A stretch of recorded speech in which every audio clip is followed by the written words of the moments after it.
Sono morti per noi e abbiamo un grosso debito verso di loro. Questo debito dobbiamo pagarlo gioiosamente, continuando la loro opera, rifiutando di trarre dal sistema mafioso anche i benefici che possiamo trarne, anche gli aiuti, le raccomandazioni, i posti di lavoro, facendo il nostro dovere.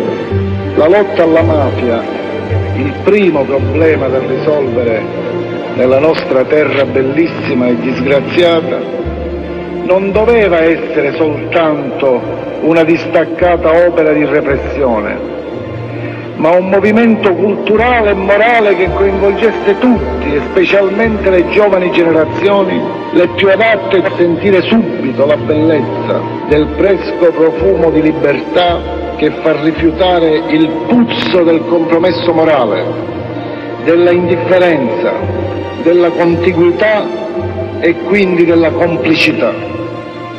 Ricordo la felicità di Falcone quando in un breve periodo di entusiasmo egli mi disse: la gente fa il tifo per noi, e con ciò non intendeva riferirsi soltanto al conforto che l'appoggio morale della popolazione dà al lavoro del giudice. Significava qualcosa di più. Significava soprattutto che il nostro lavoro stava anche smuovendo le coscienze.